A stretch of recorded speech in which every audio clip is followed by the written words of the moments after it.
tout vous dire, il y a plus de 10 ans maintenant, j'ai essayé de porter plainte après avoir reçu un message de haine. Ils m'ont dit, écoutez mademoiselle, ça sert à rien, on vous le dit franchement, rentrez chez vous.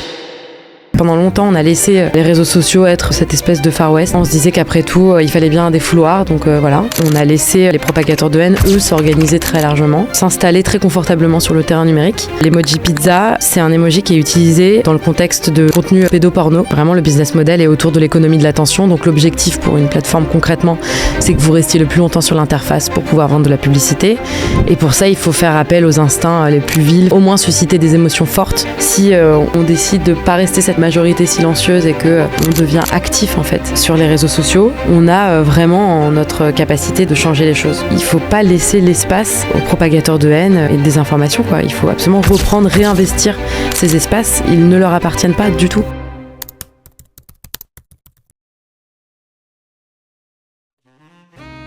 Le numérique c'est génial, mais dis-moi Lucas, comment on fait pour bien s'en servir ? Eh bien, pour le savoir, on a créé Scrolletu. On est donc Valentin et Lucas, fondateurs de Season et DigiDetox. On est deux anciens addicts aux réseaux sociaux. Et on a créé ce podcast pour vous aider à reprendre le contrôle de votre vie numérique. Bonjour à tous, donc on est ravis de pouvoir vous retrouver aujourd'hui sur ce nouvel épisode de Scrolletu. Donc là, on va s'immiscer dans l'un des endroits les plus toxiques entre guillemets d'internet. Donc ce qu'on peut notamment faire allusion aux commentaires en ligne sous les vidéos.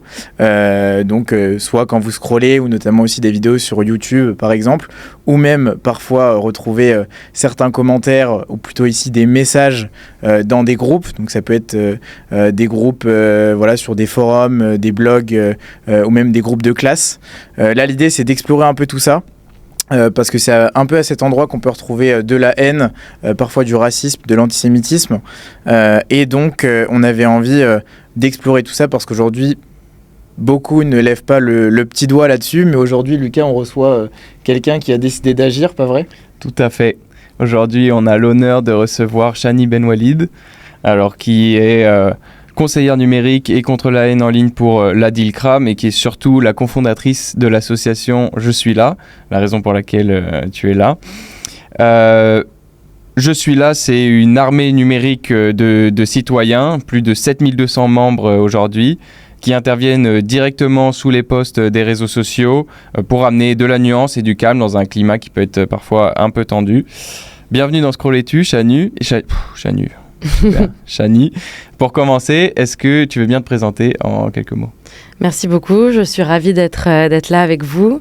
Et donc effectivement, je travaille sur la lutte contre la haine en ligne depuis des années maintenant, puisque auparavant j'ai été aussi dans une ONG pour laquelle je travaillais déjà sur ces sujets-là. Et j'ai cofondé mon association, enfin l'association #Je suis là en 2019. Donc voilà, ça fait un petit moment. Super, peut-être que pour commencer on peut faire un petit jeu. Donc là on va pouvoir en fait introduire tout ça avec un petit jeu. Donc nous c'est un jeu autour des emojis qu'on souhaitait faire aujourd'hui. On peut voir aujourd'hui les jeunes discutent souvent par code. Donc ils utilisent des emojis pour faire passer des messages. Est-ce que déjà toi t'as pu l'observer ou pas ? Ah oui, tout à fait. Alors aujourd'hui il y a plein de stratégies de contournement qui sont mises en place par toutes les générations d'ailleurs, c'est pas propre aux jeunes générations. Mais en l'occurrence, effectivement, les stratégies de contournement, ça peut être de remplacer un mot par un autre, une lettre par un chiffre, enfin tout ce qui permet en fait d'échapper à la modération, parfois aussi à la justice.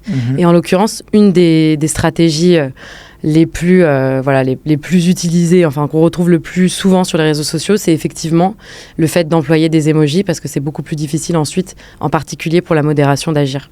Ok, moi j'avais relevé, pour vous donner un exemple peut-être à ceux qui nous regardent ou qui nous écoutent, l'emoji du coup statue de l'île de Pâques qui fait référence un peu à cette situation du fait de rester stoïque face à un message en particulier, donc qui peut évoquer une gêne ou un malaise face à un message envoyé par quelqu'un d'autre, et du coup qui peut mettre la personne qui a envoyé ce message dans une situation quelque peu inconfortable.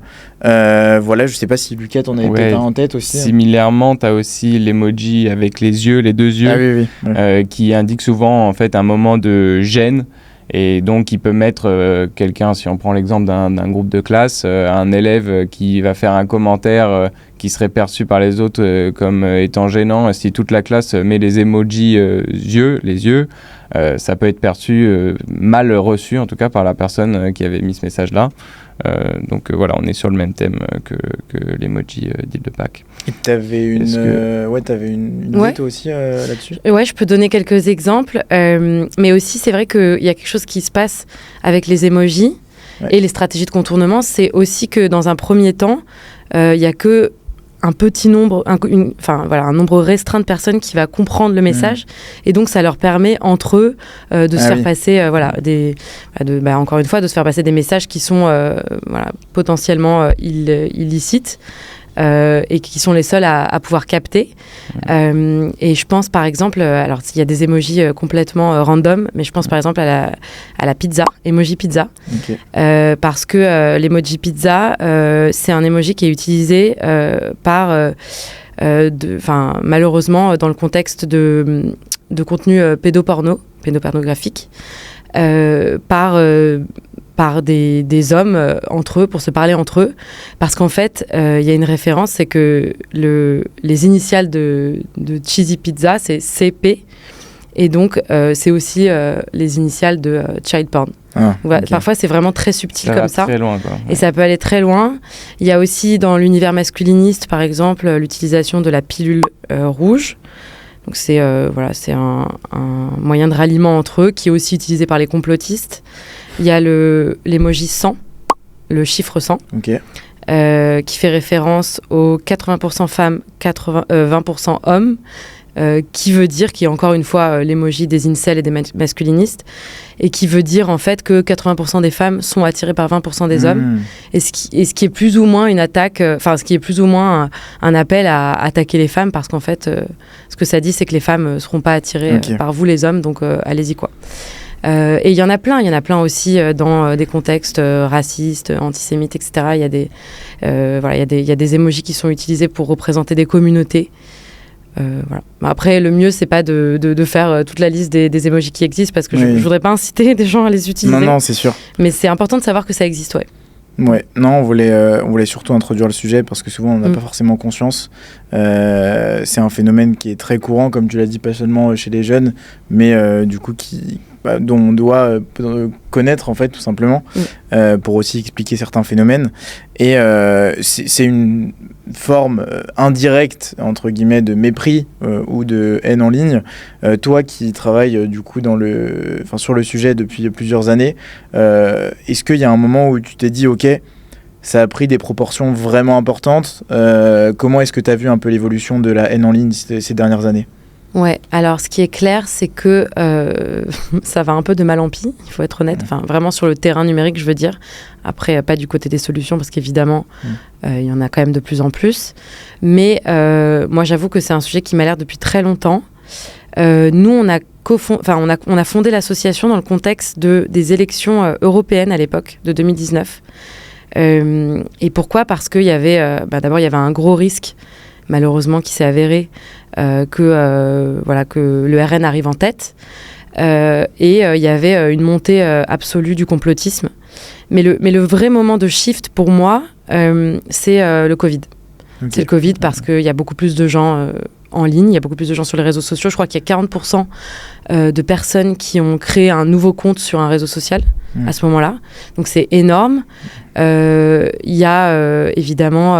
c'est aussi l'occasion de laisser prospérer les théories complotistes, on le sait. C'est le moment de la grande défiance à l'encontre du gouvernement, de toutes les instances officielles, le gouvernement, les journalistes, etc. Donc c'est le moment du complotisme, c'est le moment aussi de la haine, parce que en plus c'est un moment de crise, donc évidemment ça s'accompagne du ciblage de communautés en particulier. Je pense aux personnes asiatiques, d'origine asiatique, qui ont été vraiment prises pour cible dès le début. Il y a eu aussi les personnes juives ou supposées juives. Il y a eu un certain nombre de communautés comme ça qui ont été prises à partie, et c'est vraiment un moment. D'ailleurs, 2020, c'est aussi l'année, maintenant que j'y pense, de l'affaire Samuel Paty. Donc ça aussi, il y a eu aussi l'affaire Mila. Ouais, je pense que c'est vraiment un shift. Et d'ailleurs, c'est aussi l'année durant laquelle le gouvernement s'est emparé vraiment de la question et il y a eu, il y a eu une proposition de loi à ce moment-là sur ce sujet. Ok. Donc toi, tu as cofondé Je suis là en 2019, si je dis pas de bêtises. Et aujourd'hui, vous avez un rythme assez impressionnant avec au moins 3 actions par jour, des milliers d'actions au total et une équipe de modérateurs bénévoles. Est-ce que tu peux un peu nous expliquer comment en fait t'en es arrivé à cofonder cette association et comment ça s'est fait en 2019? Ouais, avec plaisir. Alors ouais, donc je vous disais, moi, ça fait un moment que ce sujet m'alerte. Et pour tout vous dire, il y a plus de 10 ans maintenant, j'ai essayé de porter plainte après avoir reçu un message de haine. Donc moi, en fait, j'ai passé des années à être une vraie geek à l'époque de Facebook, à écrire des commentaires. Je faisais partie des gens dont vous aviez les notifications tout le temps là, parce que je commentais. D'abord, j'aimais bien la politique, mais même j'avais un vrai.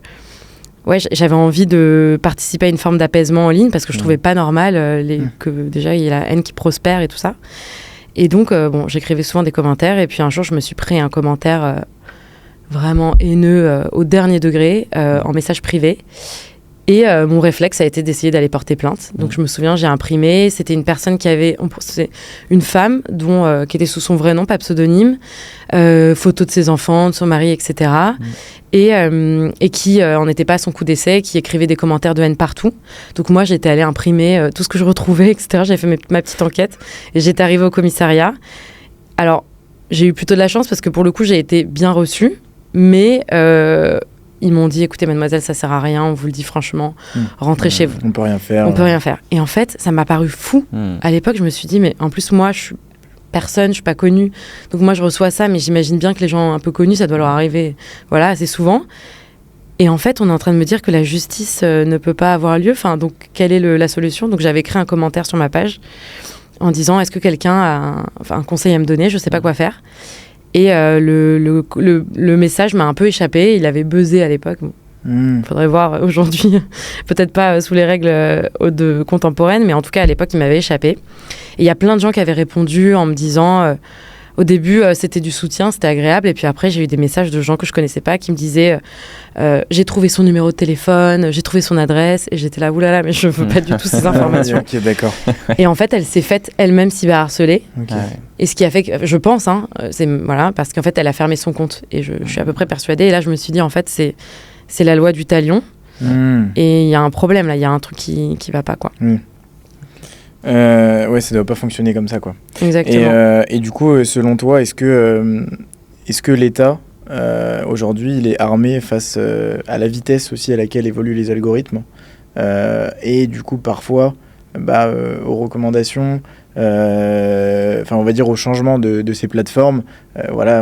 On voit que du coup X avec Elon Musk, il a beaucoup aussi modifié son réseau social, parfois en laissant plus de liberté qu'avant. Comment est-ce que l'État déjà arrive à suivre? Est-ce que c'est trop compliqué? Est-ce que tu peux nous en dire un peu plus là-dessus? Ouais, alors pour répondre en quelques mots, en tout cas je vais essayer. Oui. Ce qui est sûr, c'est qu'on s'y est pris un peu tard. Alors là, pour le coup, je parle pas uniquement de la France. Je crois que c'est une problématique globale. Je crois que pendant longtemps, on a laissé vraiment les réseaux sociaux être cette espèce de Far West, c'est comme ça qu'on le décrivait. Et donc un endroit où, on se disait qu'après tout, il fallait bien un défouloir. Donc avant de comprendre les conséquences très concrètes que pouvait avoir cette haine en ligne, hors ligne. Donc déjà, on a pris le train avec pas mal de retard. Et donc, on a laissé les propagateurs de haine, eux, s'organiser très largement. Et s'installer très confortablement sur le terrain numérique. Et puis ensuite, la problématique, c'est surtout parce que maintenant, on a compris, et donc effectivement, l'État fait des choses, ça c'est sûr, essaye de faire des choses. Mais une des grosses problématiques, c'est évidemment que ces grandes plateformes, elles sont évidemment pas basées en France. Leur siège social n'est pas en France, et donc il y a forcément un rapport de force qui doit s'opérer. qui s'est mis en place au niveau européen il y a un petit moment, puisqu'il y a une réglementation européenne qui, je pense, à mon sens, était la chose la plus logique à faire et probablement l'outil le plus utile et potentiellement efficace qu'on a. Et je dis potentiellement efficace parce qu'il n'est pas encore pleinement déployé. Mais au moins, on a cet outil. C'est une réglementation européenne qui est intéressante, qu'on a co-construite avec les autres pays européens. Et donc, voilà, il faut le faire appliquer maintenant, ça c'est clair. Et est-ce que c'est suffisant ? Non. Voilà, pour répondre clairement à cette question, non. Ok. Merci. Je pense que avec Valentin, nous, je pense qu'on a eu la chance, à titre personnel et même dans nos projets respectifs, de pas trop subir de haine en ligne. En revanche, c'est quelque chose qu'on a forcément observé autour de nous. On a l'impression qu'en fait, derrière un écran, en fait, tout ce qui est filtre et d'essence humaine, en fait, s'efface et les gens osent des choses odieuses parce qu'ils sont un peu protégés par cet écran. Est-ce que, donc toi, selon ton expérience, est-ce que tu as un peu une idée de ce qui se passe derrière la tête de quelqu'un qui va mettre un commentaire de haine, raciste, antisémite, peu importe, en ligne ? En fait, qu'est-ce qui se passe dans la tête de ces gens-là, en fait ? Est-ce que c'est une volonté juste purement d'être haineux, ou est-ce que c'est un manque de reconnaissance dans la vie en général, ou est-ce que c'est de l'ennui, de la lâcheté, je sais pas. Est-ce que toi, c'est un truc que tu as pu un peu observer ? Ouais, alors moi, je trouve que c'est une question hyper intéressante et importante. Bon, évidemment, je suis pas psy, donc il y a des gens qui répondront mieux que moi, mais moi, de ce que j'ai pu constater, déjà, je vais à presque tous les procès, la folle, mais presque tous les procès pour cyberharcèlement. Et donc, déjà pour parler du profil de ces personnes, il y a quelque chose qui est frappant, c'est que c'est vraiment très diversifié, beaucoup plus que ce qu'on imaginerait. D'ailleurs, j'ai vu parmi les prévenus déjà plusieurs profs. C'est arrivé plusieurs fois. Donc, c'est quand même assez particulier d'imaginer ça. C'est souvent des hommes quand même. Ça, par contre, s'il y a s'il y a quelque chose qui revient, c'est quand même que c'est souvent des hommes. Mais à part ça, oui, vraiment, il y a une énorme diversité de profils. Je pense que tu as déjà en partie répondu à la question, c'est-à-dire qu'il y a ce sentiment d'impunité. En fait, il y a cet écran, quoi. Et donc, l'écran, ça fait écran. Donc, il y a cette distance qui se place et qui carrément ne laisse pas entrevoir l'humain qui est derrière. Et je crois que c'est particulièrement prégnant dans certains espaces, comme dans l'univers du jeu vidéo, par exemple, parce qu'il y a aussi un pseudo, qu'on est dans un personnage, qu'en plus, c'est culturel aussi dans le monde du jeu vidéo, d'employer un certain nombre de termes et tout ça. Mais bon, en général, sur les réseaux sociaux, c'est comme ça, et le sentiment d'impunité. Et donc, il y a la distance avec le pseudo, etc., mais il y a aussi le sentiment d'impunité. Et ça, c'est dû au fait qu'aujourd'hui, il y a quand même peu de personnes qui sont punies lorsqu'elles écrivent un commentaire, lorsqu'elles diffusent de la haine en ligne. Heureusement, ça, pour le coup, ça va de mieux en mieux. Il y a de plus en plus de procès, il faut les faire connaître, il faut communiquer, et j'espère qu'il y en aura de plus en plus. Mais il y a quand même ce sentiment d'impunité très clair. Et puis oui, je pense qu'il y a des gens qui se sentent galvanisés à la fois par ce sentiment d'impunité et aussi par l'effet moutonnier, quoi. C'était un peu le constat sur lequel on a construit notre association, c'est que en fait les commentaires de haine, le ton des premiers commentaires qu'on trouve sous les publications en général donne le ton des suivants. Et les commentaires la haine appelle la haine, quoi. Les commentaires de haine amènent systématiquement d'autres commentaires de haine. Parce qu'en fait, les gens se disent « Ah, mais attends, si lui, il a écrit ça, a priori, c'est que je peux l'écrire. En plus, le commentaire, il est encore en ligne. Et puis même, on a envie de répondre, une punchline, en appelle une autre. Enfin, et donc voilà, ça, je pense que ça joue aussi beaucoup. C'est justement la question que j'allais te poser. Je voulais te demander, est-ce que pour toi, les algorithmes, aujourd'hui, ils encouragent aussi le fait d'avoir des commentaires soit qui suscitent le débat, pas forcément directement haineux, mais déjà on le voit quand on scrolle une vidéo, on voit aussi le nombre de commentaires qu'il y a sous cette vidéo avant d'aller dans la section commentaires. Et on sait qu'aujourd'hui, la section commentaires, c'est parfois ce qui est plus stimulant que la vidéo en elle-même. Des gens n'attendent qu'une chose, c'est d'aller uniquement voir les commentaires pour voir comment est-ce que la société ou le grand public a réagi à la vidéo. Donc est-ce que pour toi, ça, tu penses que la façon dont sont conçues les plateformes aujourd'hui, ça peut encourager justement ce type de comportement ? Totalement. En fait, il y a deux choses. Donc il y a ce qu'on a dit, c'est-à-dire la haine qui appelle la haine de façon organique. Et voilà, le réflexe humain d'être plus attiré par les punchlines. Et donc une punchline, c'est difficile de la faire avec un commentaire modéré. Hein. Et donc il y a ça, mais il y a aussi et surtout, c'est le premier sujet je crois quand on parle de haine en ligne, effectivement le fait que c'est le business model même des plateformes que de mettre en avant la haine. Et ils sont conçus vraiment le business model est autour de l'économie de l'attention. Donc l'objectif pour une plateforme concrètement, c'est que vous restiez le plus longtemps sur l'interface pour pouvoir vendre de la publicité. Et pour ça, il faut faire appel aux instincts les plus vils. Enfin, en tout cas, il faut au moins susciter des émotions fortes. Et voilà. Donc effectivement, et il y a des plateformes qui sont plus ou moins viciées à la racine, je dirais. Donc voilà, il y a des plateformes qui vraiment sont faites pour mettre en avant cette haine. À propos de ça, je crois que, tu m'arrêtes si je dis des bêtises, mais historiquement, je crois que Je suis là était beaucoup sur Facebook, et après, plus récemment, vous êtes implémenté sur Instagram et sur X. Et justement, est-ce que tu remarques des différences en fait entre ces différentes plateformes ? Est-ce qu'il y en a qui favorisent plus la haine en ligne et d'autres peut-être un peu moins ? Alors ouais, comme tu dis, nous on a commencé sur Facebook, et ça je pense que c'est important de le dire. Bon, d'abord parce qu'il faut se remettre dans le contexte, on est en 2019, donc voilà, il y a quand même plein de gens qui sont encore sur Facebook. Mais aussi parce que je pense qu'il faut arrêter de dire que c'est un problème générationnel, la haine en ligne. D'ailleurs, on est toujours énormément sur Facebook, c'est là où on est le plus organisé jusqu'à aujourd'hui. Parce qu'en fait, la haine s'y déploie, la haine et la désinformation, le complotisme, etc. s'y déploient, mais alors vraiment dans ses grandes largeurs, quoi, vraiment avec plaisir, malheureusement. Et donc voilà, c'est plutôt des générations, enfin c'est pas les plus jeunes qui sont sur Facebook. Ensuite on est allé sur Instagram.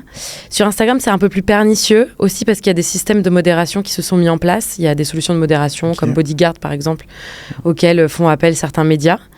Mais c'est quand même bien présent évidemment. Et alors, on n'est pas sur X, mais pour une raison très claire. Alors, justement, il y a quand même une différence entre les plateformes. Donc, sur X, en particulier, nous, on n'y est pas parce que, franchement, c'est très difficile d'inverser la tendance sur X. C'est un flux continu. C'est vraiment une plateforme qui a été créée depuis le début pour mettre en avant des punchlines, etc. Donc, c'est très difficile de venir avec ce qu'on essaye d'apporter, nous, c'est-à-dire de la nuance, des contenus plus complexes, plus longs, etc. Donc, c'est pas tellement fait pour ça. Et donc l'idée c'est pas d'épuiser mentalement les membres si ça peut pas fonctionner, voilà. Et puis en plus, est-ce qu'on a envie aujourd'hui d'être sur X ? Moi en tout cas, j'ai arrêté d'y être et j'ai pas spécialement envie de nourrir davantage cette plateforme. Et ensuite X, ça s'est empiré en particulier depuis le rachat d'Elon Musk. Oui, il y a beaucoup moins de modération. Déjà ils ont réduit drastiquement les équipes de modération humaine. Ensuite, ils ont carrément modifié et aussi réduit leurs propres règles en interne, ce qui envoie un symbole assez fort. Il y a le système aussi de certification qui maintenant, c'est quelque chose qu'on achète. Avant, ça disait quelque chose sur les comptes quand même. Il y a aussi, il n'y a plus le système aussi journalistique qui fait que les informations étaient vérifiées par des vrais journalistes, donc voilà, qui étaient des fact-checkers. Maintenant, c'est la communauté qui peut faire ça, donc ça dit quelque chose aussi sur... voilà, et donc, non, on n'est pas sur X et on hésite à aller sur TikTok quand même. Et après, franchement, les plateformes se comportent aussi plus ou moins... les relations avec les plateformes en général, elles évoluent au fil de l'eau et vraiment au fil des actualités qui surviennent, quoi. Je pense que petit à petit, de toute façon, tous les réseaux convergent un peu vers le même système de vidéos, de commentaires et tout. Donc, j'imagine que ça doit se ressembler. Mais ouais, Twitter, je sais que moi, j'avais des amis qui étaient en dépression à cause de Twitter parce qu'en fait, il y a tellement peu de censure qu'on voyait des trucs horribles. Je me souviens que j'ai un pote qui n'était pas du tout sur le réseau, mais qui était seulement sur Twitter ou sur X. Et pendant tous les trucs de la guerre en Ukraine, toujours là, mais au départ, pareil, tout sur Twitter, la quantité de contenu non censuré qu'il peut y avoir dessus, en fait, c'est horrible. D'ailleurs, il s'est passé parce qu'on a parlé du Covid tout à l'heure, mais c'est vrai que ces moments-là de conflit sont aussi des moments de shift. La guerre en Ukraine, le conflit au Proche-Orient aussi. Ça, c'est clair. Et justement, sur l'imagerie, il y a quelque chose qui s'est passé aussi. C'est-à-dire que tout ce qui était un peu confiné à Telegram, au réseau un peu plus... qui était déjà sur X, par exemple, donc des images même des images de guerre, quoi, dégueulasses. Elles se sont aussi retrouvées ensuite sur des réseaux comme Instagram et TikTok. Et ça, c'est quelque chose qui est arrivé un peu plus tard. Mais c'est un peu terrible quand on sait l'âge de la première connexion d'un enfant, en fait, sur ces réseaux sociaux. C'est quoi l'âge Par exemple, sur Instagram, je crois que je crois que la CNIL disait que les jeunes créaient leur premier compte à partir de 8 ans et demi sur Instagram. Donc voilà, les images là où moi j'étais un après. fou dans ma tête quand à 12 ans j'ai créé mon compte, quoi. Ouais, c'est vrai que... Et déjà à 12 ans, c'est pas normal d'être confronté à un certain nombre d'images et de contenus, ouais. Après, sachant que le Instagram de avant n'était pas le Instagram d'aujourd'hui. Mais c'est vrai qu'aujourd'hui, créer un compte sur les réseaux aussitôt, c'est bien sûr du coup être exposé beaucoup plus tôt à différents contenus. Et d'ailleurs, juste pour faire le parallèle, j'ai ma maman qui avait une question également pour toi. Là, on parle de la haine en ligne. Souvent, donc des médias peuvent reprendre du contenu qui peut être aussi diffusé à la télévision, voilà, comme de différentes chaînes d'information qui du coup se retrouvent également sur les réseaux sociaux. Que penses-tu du coup toi du rôle des médias dans la propagation du coup de la haine, de la vulgarisation de la violence, que ce soit physique, voilà, avec des agressions au couteau qu'on voit beaucoup, ou verbales aussi.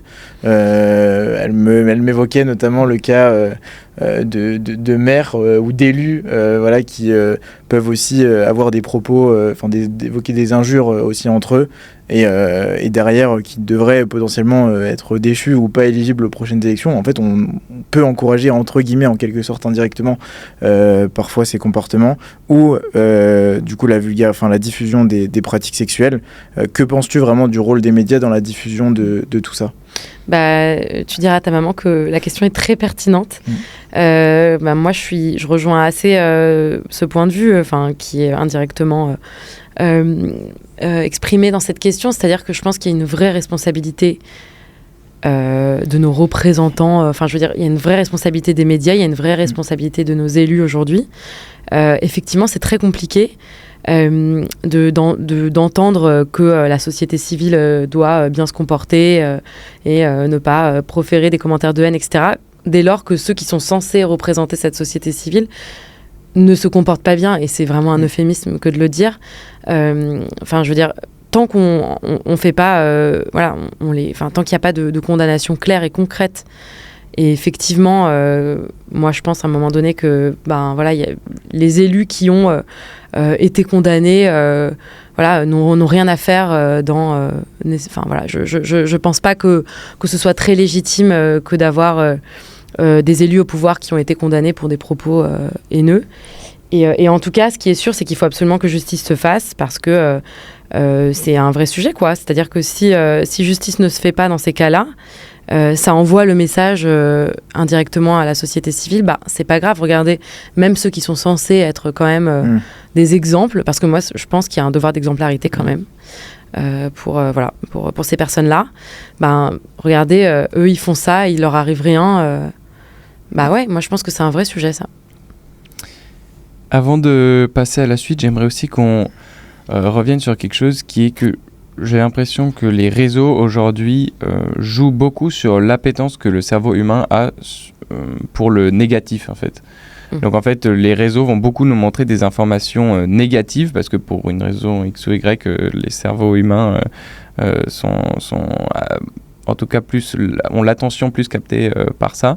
Donc peut-être qu'en fait ça aussi, ça joue un peu un rôle dans la haine qu'on peut voir en ligne, puisque si déjà par nature le contenu qui y est a une tendance négative et que ce soit à nous montrer des actualités négatives par exemple dans les chaînes d'information en continu, même sur Instagram, peut-être que rien que la nature en fait de ce qui est montré favorise la haine sur les réseaux. Je sais pas, qu'est-ce que tu en penses? Je suis tout à fait d'accord. Oui, c'est vrai, il y a je crois, si je dis pas n'importe quoi, que ça s'appelle le biais de négativité, justement.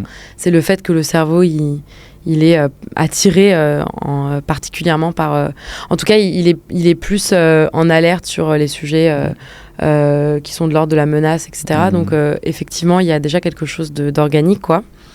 Mais après les médias ils ont aussi, la responsabilité, elle est multiple. Je veux pas donner le sentiment que tout est de la faute des médias, mais en tout cas, ce qui est sûr, c'est que les médias, ils ont aussi une forme de responsabilité dans le fait de pas forcément venir nourrir tout ça.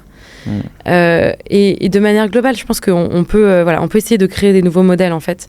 D'ailleurs, la preuve, c'est que sur les réseaux sociaux, il y a des comptes qui émergent et qui ont un certain succès. Je pense par exemple aux Médias Positifs, qui a plus d'1 million, je crois, presque 1,5 million, je crois, followers. Donc ça prouve quand même qu'il y a une appétence pour ça, mais il faut aller la chercher. C'est un peu plus de travail.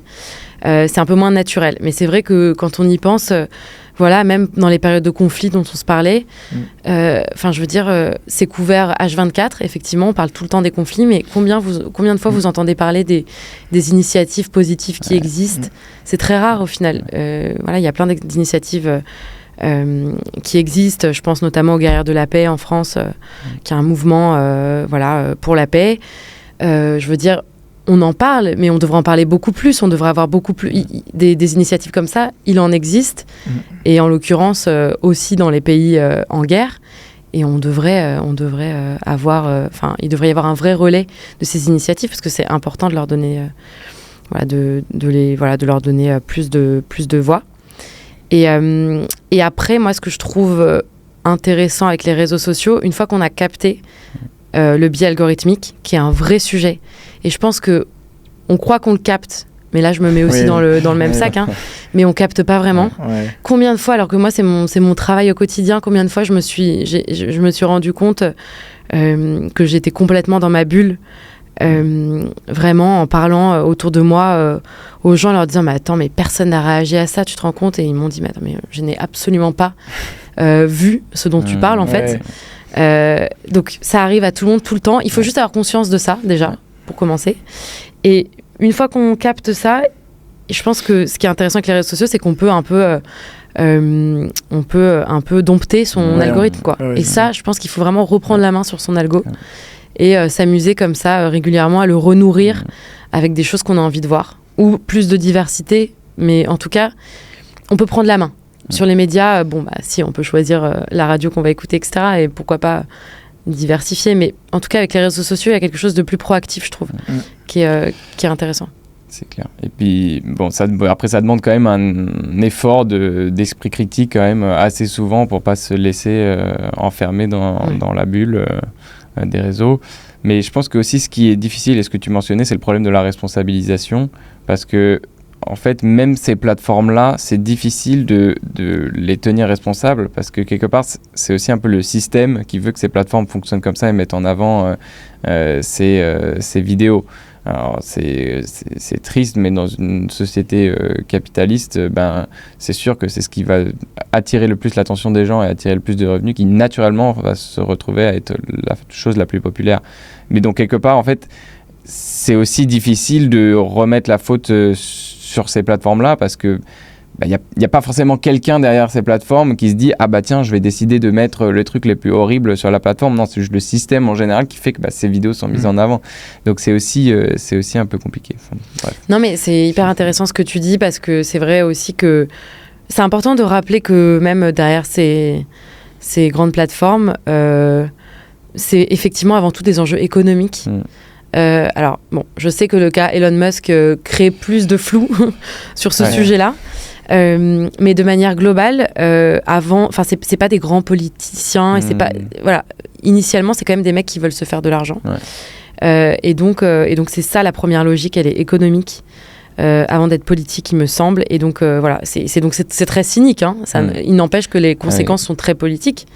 Mais oui, je crois qu'il faut quand même dire ça, effectivement. Oui, et puis la somme de les moyens financiers plus j'ai connaissance des biais du cerveau qu'on a évoqués, du coup ça fait que en fait les algorithmes ils sont conçus de cette façon-là, et en fait en soi comme on dit on est un peu impuissant nous à notre échelle face à aussi des géants de la tech ou les personnes qui conçoivent aussi ces applications et qui du coup un peu on réfléchit vraiment à tous les mécanismes derrière, et donc en soi on subit inconsciemment et il faut du coup un vrai effort conscient pour, comme tu l'as dit, maîtriser son algorithme, etc., qui devrait normalement demander moins d'efforts dans une logique un peu plus saine et pas seulement capitaliste. Du coup, désormais, si ça te va, on peut faire un peu la transition vers ton association.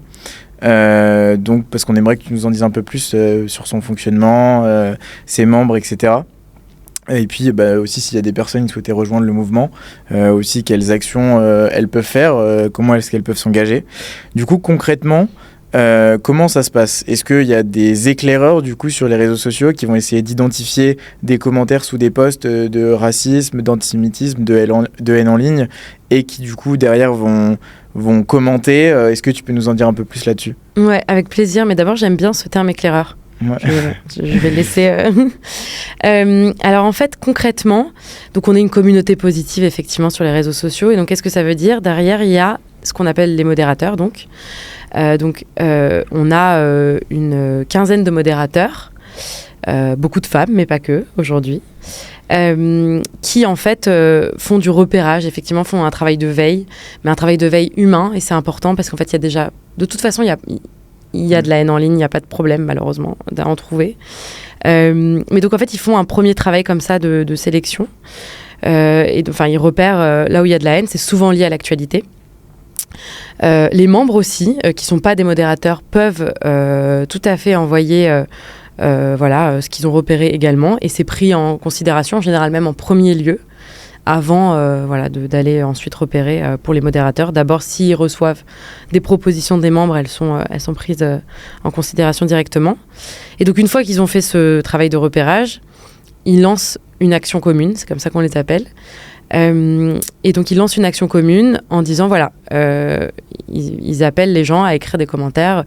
Voilà, il y a une publication, donc on va, nous, sous les publications publiques, donc des médias mainstream, parfois directement sur les comptes des personnes qui sont cyberharcelées pour les soutenir. Et donc, il va faire un appel à l'action. Donc, il va dire, sous cette publication, il y a de la haine, il y a de la xénophobie, du racisme, du sexisme, etc. Je vous propose d'aller écrire vos commentaires. Chacun vient avec son commentaire. Et donc, c'est important de le dire, sa propre sensibilité, ses propres opinions politiques. Nous, on souhaite que ce soit un groupe dans lequel des gens qui ont des avis très divergents puissent se retrouver. Simplement, évidemment, il y a des règles. Et en l'occurrence, tout le monde est d'accord sur le fait que la haine et la désinformation, c'est pas OK. Donc on est dans une logique de soutien. Oui. Même si on a des opinions différentes. On est dans une logique de soutien et d'apaisement. Parce que de soutien, quand c'est une personne qui est cyberharcelée, parce qu'en fait, on a plusieurs types d'actions. Donc, on a effectivement le soutien, on appelle ça souvent des love storms aux personnes cyberharcelées. Donc, c'est souvent des personnalités, ou non, pas forcément d'ailleurs, c'est des gens qui prennent la parole en public, ou alors qui sont, sur qui il y a une actualité, peu importe, dans un média. D'ailleurs, je trouve que notre impact, il est plus fort quand c'est des personnes qui ne sont pas extrêmement connues. Parce que les personnes qui sont extrêmement connues, elles ont déjà souvent quand même des communautés qui sont bien organisées, et tant mieux. Mais il y a les petits créateurs, ou des personnes qui vont être sous le feu des projecteurs à un moment T, pour une raison ou une autre, et qui se retrouvent vraiment démunis. Donc là, on y va, on sait que ça leur fait du bien. Souvent, elles nous font des retours pour nous dire que vraiment, ça leur a au moins mis un peu de baume au cœur, et c'est un élan de solidarité important, parce que on n'a pas pris ces réflexes-là, en fait, on n'a pas ces réflexes-là en ligne, malheureusement, donc même d'envoyer des messages privés, etc., pour soutenir. Donc on fait ça, on fait aussi des actions donc sous les publications des médias mainstream, et donc là, et sur la haine en ligne, et sur la désinformation. Donc voilà, et donc là, pour le coup, chacun vient avec sa sensibilité, mais l'idée, on a quand même un objectif, c'est d'apaiser. Donc, on ne vient pas évidemment rajouter de la haine à la haine. Et surtout, on écrit des commentaires indépendants. Donc, on n'écrit pas des commentaires, on ne répond pas aux commentaires de haine. Certainement pas. Parce qu'on ne veut pas leur donner... Enfin, on ne veut pas créer encore plus d'engagement et donc les faire remonter. Et surtout, on n'est pas le camp du bien contre le camp du mal. Enfin, on n'est personne pour dire ça. Nous, on veut amener j'aime pas le mot contre-discours. On veut amener un discours alternatif parce que c'est pas nous le contre-discours en vrai, c'est plutôt c'est plutôt ceux qui diffusent de la haine et de la désinfo. Mais donc on veut montrer qu'il y a autre chose qui existe, et pour ça en fait la technique c'est que on se like et on se commente entre nous, et comme ça on fait remonter nos commentaires pour pouvoir les faire pour qu'ils arrivent en fait assez rapidement sous la publication, pour que ceux qui se retrouvent devant la publication voient aussi à minima ces commentaires. Et si on peut noyer les commentaires de haine, alors là, du coup, ils sont très réactifs alors, parce que généralement les publications, les commentaires, ça va très vite sur des publications qui peuvent percer. On peut tout de suite avoir plusieurs milliers de likes sur un commentaire, plusieurs centaines de likes du moins. Donc ça veut dire qu'il faut aussi avoir un commentaire qui puisse réussir à être remonté par la suite. Alors oui, mais en fait, pour le coup sur Facebook, on va très vite et c'est moins d'1 heure. La règle, c'est d'aller sur des publications qui ont moins d'1 heure. Mais sur Instagram, c'est un peu différent. L'algorithme, il est un peu plus difficile à capter. Et en fait, il y a des contenus, mais vous devez le voir souvent, il y a des contenus qui reviennent, que vous allez retrouver dans votre feed et vous allez le liker. D'un coup, vous allez dire, attends, mais ça date de quand ça ? Et vous regardez, ça date d'il y a 3 semaines. Et en fait, c'est remonté maintenant. Donc, en fait, sur Instagram, c'est même parfois intéressant d'arriver aussi plus tard. Franchement, il y a plusieurs techniques sur Instagram. C'est pas tout à fait aussi coincé que sur Facebook là-dessus. Et tu as dit que vous aviez une quinzaine de modérateurs, du coup. J'imagine que pour eux, s'ils sont exposés potentiellement beaucoup à de la haine en ligne, ça doit être difficile mentalement. Est-ce que c'est le cas ? Et si oui, qu'est-ce qu'ils peuvent faire pour se protéger quelque part de ça ? Ouais, déjà, merci beaucoup pour cette question, parce que je trouve qu'elle n'est pas assez posée et c'est un vrai sujet. C'est pour ça que, moi, je trouve quand même que quelque part, tout ce dont on se parle, ça a quand même un coût humain, social. Et en fait, je trouve quand même qu'à la fin, ce qu'on fait, c'est un peu ce que devraient faire les plateformes. C'est un peu indirectement ce que devraient faire les plateformes. Et donc, c'est pour ça que moi, je suis un peu pour le principe, je ne suis pas la seule, mais pollueur-payeur, quoi. Et donc, je trouve qu'il faudrait trouver un moyen, à un moment donné, d'impliquer davantage les plateformes, parce que on a quand même créé tout un écosystème qui n'existait pas avant à cause de ça.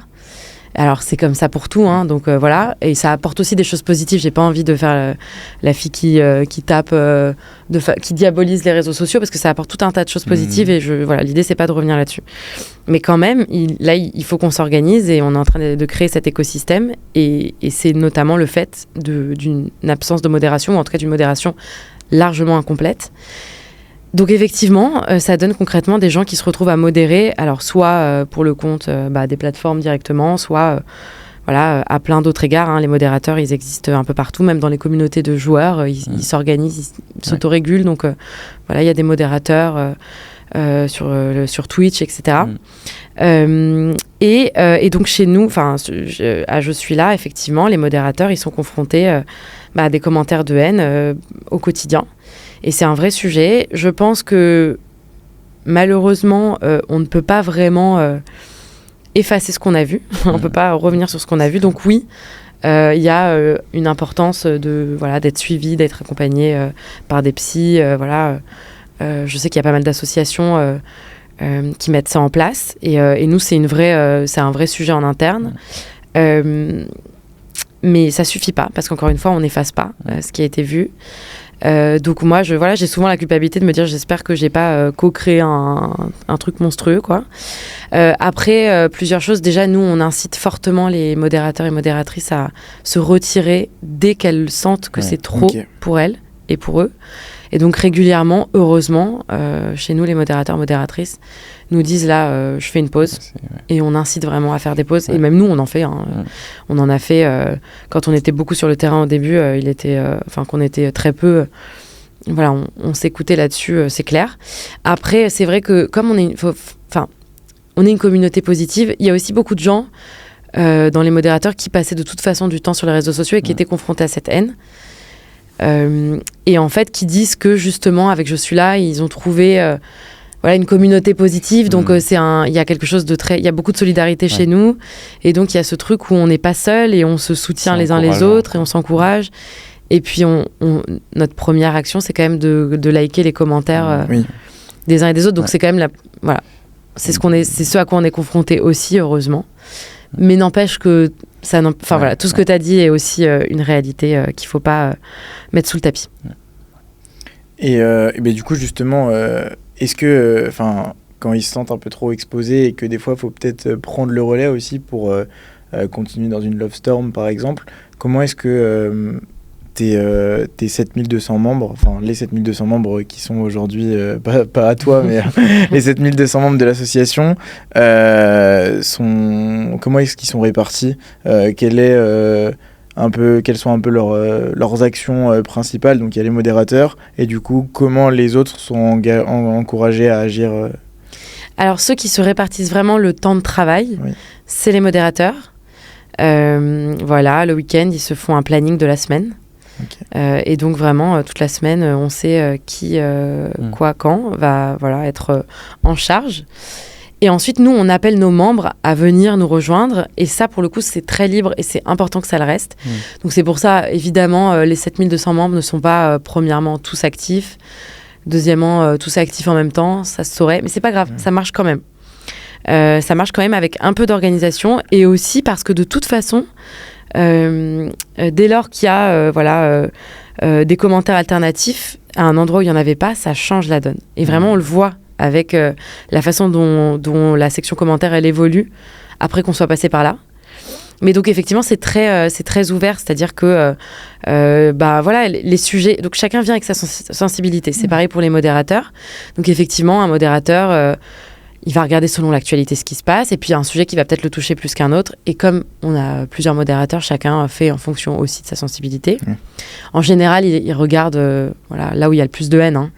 Il fait pas, il va pas faire l'économie d'aller là où il y a vraiment énormément de haine. Mais donc tous les sujets sont abordés. Quand on me demande quelles sont les haines, alors franchement, bien sûr que au gré de l'actualité, selon ce qui se passe dans le monde, il va y avoir des focus à des moments. Mais vraiment, vous pouvez pas savoir les sujets parfois qui... si vous pouvez savoir parce que vous êtes aussi sur les réseaux sociaux, mais il y a des sujets mais incongrus qui vont susciter de la haine. Et parfois, je me dis, mais en fait, c'est quand même... C'est absurde, quoi. Et donc, en l'occurrence, tous les sujets sont abordés. Et donc, les membres, après... ils sont plus ou moins sensibles à des sujets, donc ils vont plus ou moins réagir à des actions qu'on mène. Et après, il y a plein de gens qui ne sont pas des membres de l'asso et qui vont participer aux actions régulièrement. Régulièrement, on a régulièrement, on voit qu'il y a plein de gens qui ne sont pas des membres qui vont aussi poster des commentaires. Et donc, c'est pareil, c'est selon les sujets qui vont plus les toucher, quoi.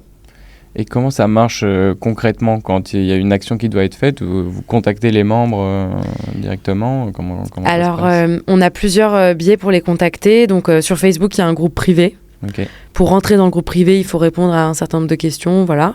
Okay. Sur Instagram, évidemment, c'est différent. Donc, sur Instagram, il y a on a commencé avec un groupe WhatsApp qui existe toujours, parce qu'il y a des gens qui préfèrent quand même passer par WhatsApp.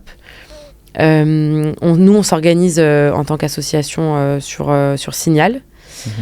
Et les membres, en général, pour nous rejoindre, faut nous rejoindre sur la page publique de Facebook ou évidemment d'Instagram. Donc, sur Instagram, il y a la page publique et il y a aussi un canal de discussion. Mais voilà, il faut chercher « Je suis là » sur Instagram. Et ensuite, il y a toutes les infos sur la page. Allez voir sur Instagram « Je suis là ». Et aussi, je suis curieux, est-ce que vous arrivez à mesurer un peu l'impact du coup que vous avez dans les différentes actions? Est-ce qu'il y a des trucs qui doivent, j'imagine, très bien marcher, d'autres peut-être ça doit moins bien marcher de temps en temps? Est-ce que vous arrivez à trouver des corrélations un petit peu, peut-être les sujets où c'est plus difficile de renverser la tendance dans les commentaires ou je sais pas. Ouais, alors c'est un peu aléatoire, c'est-à-dire que ça dépend... encore une fois, beaucoup de ce qui se passe en général, parce que ce qui se passe en ligne, c'est quand même beaucoup... comment dire, c'est un catalyseur et en même temps, c'est une caisse de résonance de ce qui se passe hors ligne, évidemment. Enfin, c'est pas du tout décorrélé. Donc, y a des formes de haine qui sont particulièrement prégnantes à des moments. Et ça se retrouve nécessairement sur les réseaux sociaux et c'est difficile de les contrer. Et vraiment, parfois, on ne sait pas par où prendre le truc parce qu'il y a des sujets... sur lesquels on a beaucoup de mal à inverser effectivement la tendance, et on voit bien que même d'amener des commentaires autres, c'est pas suffisant. Donc la question d'impact, elle est essentielle. Aujourd'hui, on se la pose beaucoup. Nous, on cherche aussi des financements justement pour pouvoir davantage se concentrer sur la question de l'impact, parce qu'on a un peu l'impression d'être des hamsters dans la roue, c'est-à-dire qu'on fait beaucoup d'actions au quotidien, et donc on a décidé de privilégier les actions. Et de temps en temps, on arrive à faire ce travail de revenir en arrière, de regarder concrètement. On regarde par contre concrètement combien on a fait d'actions, etc. Combien on a posté de commentaires. Et de temps en temps, on va un peu plus loin, mais il nous faudrait des outils en fait. Parce qu'on le fait humainement, donc voilà, à la mano, à l'ancienne. Et donc de temps en temps, on fait vraiment un récap et on va regarder. Mais ça n'empêche que, premièrement, il y a forcément, ce serait plus utile et plus précis potentiellement avec des outils de veille. Et aussi, ça nous permettrait d'aller plus loin dans l'analyse, quoi. Et puis même, je pense qu'un travail sociologique, ce serait hyper intéressant. Nous, en fait, on a une base extrêmement, je pense, intéressante à mettre entre les mains de sociologues. Voilà. Bah écoute, merci Chani, parce que en tout cas, quand on est sur les réseaux aujourd'hui, on peut avoir l'impression que la haine a un peu repris le dessus, mais quand on voit ton asso et ce que vous faites, ça redonne vraiment espoir. Et à propos d'espoir, est-ce que toi, tu aurais un message que tu voudrais faire passer à un jeune, par exemple, aujourd'hui, qui voit des commentaires de haine en ligne? Qu'est-ce que tu lui dirais? Ouais, alors sur la partie espoir, oui, c'est important de dire que de toutes les études, les sondages, les enquêtes qui existent aujourd'hui, ce qui ressort quand même globalement, c'est que la haine en ligne, ça représente moins de 10% de ce qui se passe sur les réseaux sociaux. Simplement, c'est beaucoup plus visible. Donc voilà, ça suscite plus d'engagement, c'est beaucoup plus visible. Donc c'est possible d'inverser la tendance en fait. Enfin, c'est vraiment possible il le faut, de réinvestir ces espaces. Moi, ce que j'ai envie de dire à tout le monde déjà, c'est vous avez un rôle à jouer. Et c'est facile et c'est possible de le faire vraiment sans se mettre en danger. C'est-à-dire parfois avec un like. Il y a une personne qui se fait cyberharceler.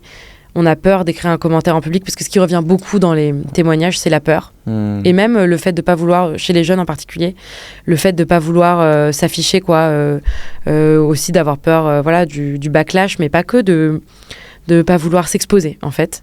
Exposer ses opinions, etc. Et juste de ne pas vouloir forcément s'exprimer sur les réseaux sociaux, mais par exemple, juste d'écrire un commentaire privé à une personne qui se fait cyberharceler pour lui dire je suis là, je vois j'ai vu ce qui se passait, c'est pas normal. Voilà. Et ensuite, j'aimerais vraiment qu'on fasse davantage connaître les ressources et les outils qui existent, même s'ils sont loin d'être parfaits. Mais ils ont quand même le mérite d'exister. Je pense à un outil gouvernemental qui est Pharos, PHAROS, qui est donc la plateforme officielle pour signaler les contenus illicites. On est franchement, on fait partie des rares pays à avoir mis en place ce système. Et voilà, c'est franchement, je pense que c'est un vrai outil qu'il faut faire connaître davantage du grand public. Il y a des associations qui existent, plein d'associations. Il y a le 3018 e-enfance qui fait un travail énorme, qui est extrêmement important à faire connaître, je crois. Il y a plein d'associations, Génération Numérique, Respect Zone, Point de Contact, qui fait un travail super aussi, un peu similaire à ce que fait Pharos, côté association aussi, si on a envie de signaler plutôt à une association, qui va faire aussi un travail de suivi. Bref, il y a des associations qui existent, il y a Stop Ficha sur les réseaux sociaux, enfin franchement, il y a pas mal d'associations qui existent. Donc il faut les connaître. Il faut absolument aussi faire savoir que la première chose quand on est confronté en tant que victime ou témoin, c'est que c'est vraiment violent, c'est pas anodin, et qu'il ne faut pas avoir peur de le dire. Et que le premier réflexe, c'est de se protéger soi-même. Et donc, se protéger, ça peut prendre plein de formes. Ça peut être aussi, à un moment donné, utiliser le système du blocage. Il y a plein de paramètres aujourd'hui qui sont mis en place par les plateformes, pour le coup. Là-dessus, il y a eu des vraies avancées. Donc, il faut aussi se renseigner un peu sur ce qui existe. Mais vraiment, ne pas hésiter en premier lieu à se protéger. Et aussi, avoir le réflexe de garder les preuves tout le temps. C'est-à-dire... je vais dire un truc qui est vraiment un peu bizarre à dire comme ça, mais gardez toujours les liens URL des commentaires publics. Évidemment, faire des captures d'écran. Mais quand on fait un signalement, par exemple, sur Pharos, c'est important d'avoir les liens URL. Oui. Voilà. Donc, mais c'est vraiment garder les preuves, même si on n'en fait rien à la fin. Hein. Mais je pense que c'est vraiment important.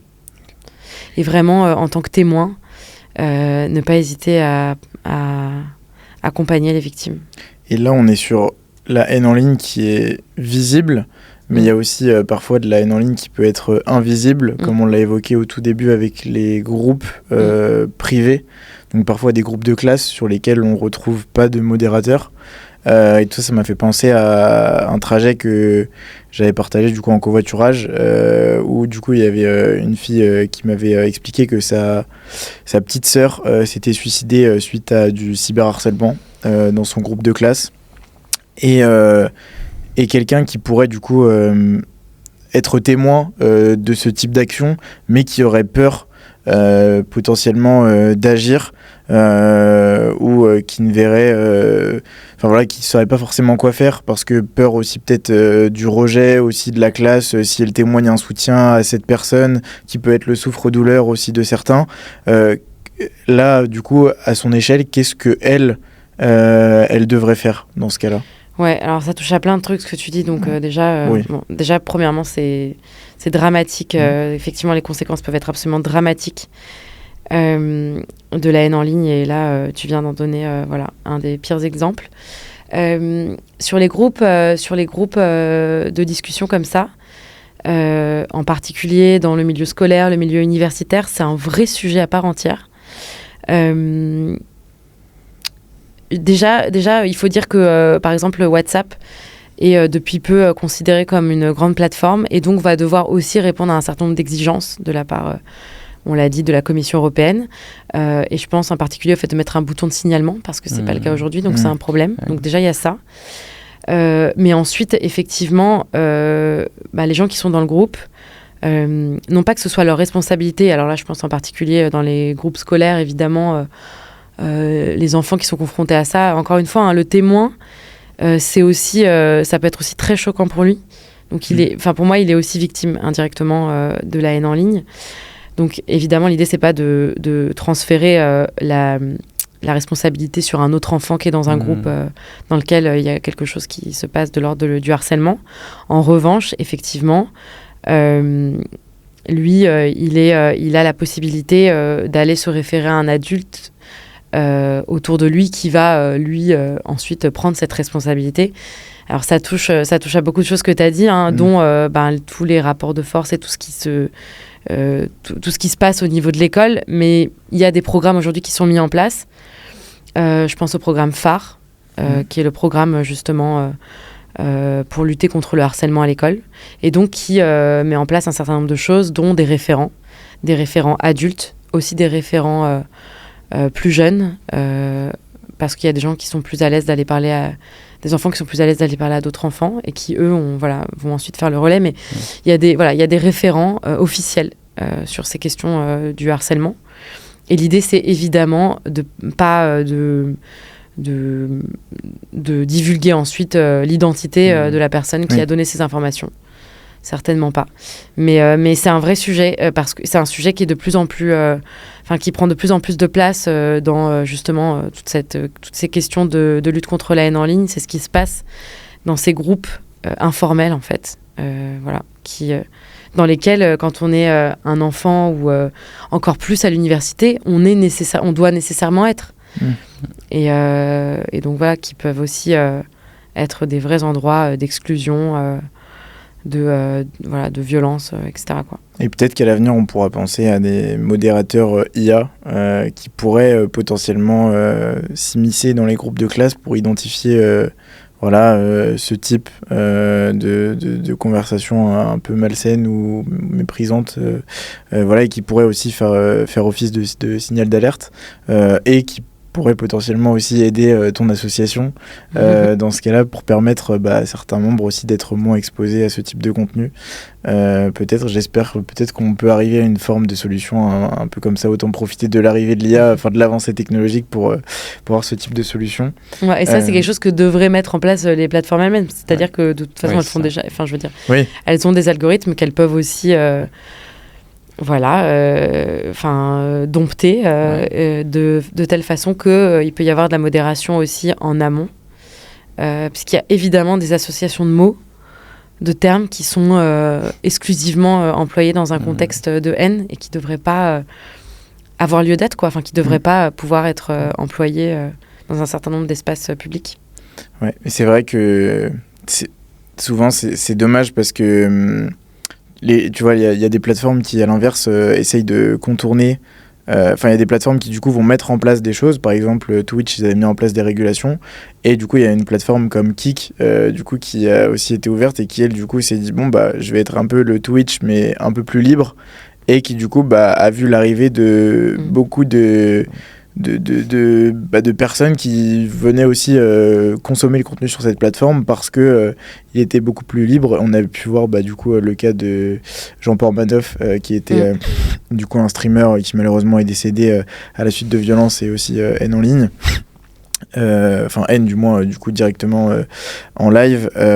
C'est vrai que c'est dommage parce que du coup ces plateformes là qui essayent de mettre en place des régulations, elles se sentent un peu dépourvues face à l'inverse d'autres plateformes qui profitent de ces régulations pour à l'inverse elles proposer une solution plus libre et du coup essayer d'attirer plus de personnes. C'est pour ça que je pense que c'est important aussi de les valoriser quand mettre en place des actions et que c'est important, tu l'as dit, aujourd'hui les réseaux sociaux, il y a plein de choses qui sont mises en place comme le bloquer quelqu'un, etc.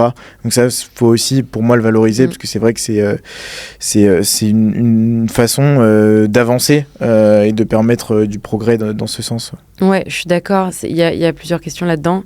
Mais c'est ce que tu dis globalement. Mais effectivement, il y a le fait qu'il y a des plateformes qui sont pas dans le viseur, quoi, qui sont un peu l'angle mort. C'est-à-dire qu'aujourd'hui, il y a tellement de haine déjà sur les plateformes principales que tout le monde est assez focus là-dessus, associations comprises. Puisque les associations elles prennent de plus en plus part à ce travail de modération, de signalement, etc. Mais c'est vrai qu'il y a déjà tellement à faire sur les plateformes mainstream que il y a peu de garde-fous sur les plateformes qui sont plus un peu dark web, qui sont utilisées, qui sont un peu qui sont pas les plateformes principales. Un peu les plateformes alternatives. Ensuite, il y a la question de la monétisation de la haine et de la violence. Vrai sujet aussi. Et aussi la question du live. Parce que ça, je crois que quand même, on n'a pas trouvé de solution encore. C'est-à-dire qu'en fait, c'est un vrai sujet. La haine, la violence en direct. Et il n'y a pas de... Enfin, sur une plateforme comme Kik, par exemple, il n'y a pas de bouton d'urgence. Je veux dire, il y a un truc qui se passe en live. Nous, comment on fait quand on essaye d'œuvrer contre la haine en ligne ? On fait du signalement. Mais le signalement, c'est pas un truc... Évidemment, même quand on envoie à Pharos, c'est donc la police et la gendarmerie, ils vont pas traiter sur le moment, sauf que quand ça se passe de façon immédiate, il devrait y avoir un bouton d'urgence pour au moins arrêter, le plus vite possible, faire arrêter le plus vite possible le live. Alors, peut-être qu'on peut passer à nos questions rituelles de fin. Est-ce que tu veux entamer Allez. Donc on a une petite question un peu piège. Toi, quel est ton plus gros vice du coup avec les écrans, toi qui dois faire partie qui fait aussi partie des... Tu es utilisatrice en soi comme une autre de ces plateformes ou tout simplement de ton téléphone. C'est quoi ton plus gros vice avec ton téléphone ? Oh là là, waouh, c'est une vraie question piège parce que oui, du coup, je vais devoir dévoiler que oui, je suis pire qu'une autre. Le cordonnier mal chaussé, c'est moi. Non, évidemment, moi, je suis complètement accro à mon téléphone, aux écrans, et surtout, le plus gros vice, entre guillemets, que j'ai, c'est que justement, moi, très régulièrement, je dois redompter mon algorithme parce que la haine appelle la haine, et moi, je cherche la haine, quoi. Enfin, c'est plus ou moins... c'est mon travail, en fait, d'aller regarder ce qui se passe aussi sur les réseaux sociaux. Donc déjà, voilà. Et ensuite, j'y passe beaucoup de temps. Mais pas forcément assez pour la partie cool. Moi, beaucoup plus pour ce qui est pas très cool. Ouais, tout le monde, je crois. On passe beaucoup après, pour pas très cool, non. Pas pour moi, mais... Est-ce que, selon toi, on peut encore reprendre le contrôle face aux géants de la tech et voilà, aller en ligne dans ce système-là? On en a pas mal parlé. Il y a des choses qui doivent être faites à un niveau qui n'est pas celui de la société civile, et je crois que c'est le premier niveau. Donc là, on a des lois et des réglementations. Là, je pense qu'on est au moment où il faut vraiment les faire appliquer drastiquement. Donc voilà, il y a quelque chose qui s'opère à un niveau autre. Il y a aussi la justice qui doit faire son travail. Et il faut qu'il y ait de plus en plus de cas, de plus en plus de condamnations. Il faut qu'il y ait de plus en plus de procès et d'affaires qui soient révélées au grand public, sur lesquelles il y a de la communication et tout ça. Et puis après, il y a quand même tout ce qu'on peut faire nous. Je pense franchement que si on décide de ne pas rester cette majorité silencieuse et que on redevient, on prend notre part, on devient actif en fait sur les réseaux sociaux. On a vraiment notre capacité de changer les choses. Même si ça, il y a plein de choses qui dépendent pas de nous, mais il y a quand même une certaine partie du problème qu'on est en capacité de régler. Donc ça, j'y crois vraiment. C'est vraiment ma conviction profonde. Et voilà, c'est un peu pour moi le message principal, quoi. C'est soyons actifs sur les réseaux sociaux. Ok, ça fait la transition un peu avec ma question qui était si tu devais résumer ton combat à la génération future, qu'est-ce que tu leur dirais ? Ouais, déjà, moi, je suis assez rassurée de voir que les nouvelles générations, elles sont quand même assez conscientes de ce dont on se parle. Ça veut pas dire qu'il n'y a pas de haine. Franchement, il ne faut pas, dans un sens comme dans l'autre, imaginer qu'il y a quelque chose d'ultra générationnel, même si, objectivement, il y a une forme de polarisation au niveau de toute la société. Il y a quand même beaucoup de polarisation au niveau de toute la société, et ça touche aussi beaucoup les jeunes générations. Et ça vient avec, malheureusement, des discours extrêmes, de la haine, etc., du repli identitaire et tout. Mais il y a aussi beaucoup de prise de conscience de la part des nouvelles générations. Il y a plein de créateurs qui sont des jeunes qui prennent la parole sur ce sujet-là et qui alertent leur communauté. Et ça, je trouve ça hyper bien. Et qui donnent un peu des clés, etc. Donc ça, je trouve que c'est quand même plutôt positif. Et après, non, moi, je dirais vraiment, franchement, allez-y, quoi. Jouez votre rôle sur les réseaux sociaux. On est tous en capacité d'agir, et donc il ne faut pas du tout... il faut pas laisser... En fait, il faut pas laisser l'espace aux propagateurs de haine et de désinformation, quoi. Il faut absolument réinvestir ces espaces. Ils ne leur appartiennent pas du tout, en fait. Voilà. Un immense merci, Chani. Alors, merci, tu l'as déjà mentionné, mais peut-être on peut le répéter. Comment est-ce que nos auditeurs peuvent retrouver Je suis là, et comment est-ce qu'ils peuvent s'engager aussi s'ils en ont envie ? Déjà, merci beaucoup, parce que c'était une super conversation avec vous, qui connaissez très bien ce sujet. Et donc, pour nous rejoindre, je suis là sur Instagram. Donc, vous allez retrouver en mettant je suis là-FR. Et sur Facebook, si vous êtes encore sur Facebook. Voilà. Rejoignez-nous, parce qu'on a vraiment besoin de vous. Merci beaucoup, Chani. Merci à vous d'avoir suivi cet épisode de Scrolletu. Voilà, on espère que ça vous a plu. Comme vous l'avez entendu, réinvestissez ces espaces, mais en bien. Pour un meilleur monde plus épanouissant aussi en ligne. Et puis, laissez-nous aussi 5 étoiles sur Spotify, Apple Podcast. Ça nous permet aussi de pouvoir pousser le contenu et d'être recommandé pour continuer à vous proposer du contenu. Et puis, à bientôt. Merci. À bientôt. Merci. Bravo si vous avez écouté cet épisode jusqu'au bout. On espère sincèrement que cette discussion pourra vous aider. Vous connaissez sûrement un ami, un cousin ou même un voisin qui aurait besoin de quelques solutions. Alors n'hésitez pas à lui partager cet épisode. Parce que parfois, une simple prise de conscience peut tout changer. Vous pouvez nous retrouver sur les réseaux avec Season, l'application pour vous aider à sortir du scroll. Et DigiDetox pour des actions de sensibilisation numérique en présentiel. Pour nous contacter ou nous faire un retour, toutes nos coordonnées sont dans la description. et recommandez-nous quelqu'un que vous aimeriez retrouver dans un prochain épisode. Alors on se dit à très vite. C'était Valentin et Lucas dans Scroll et Tu.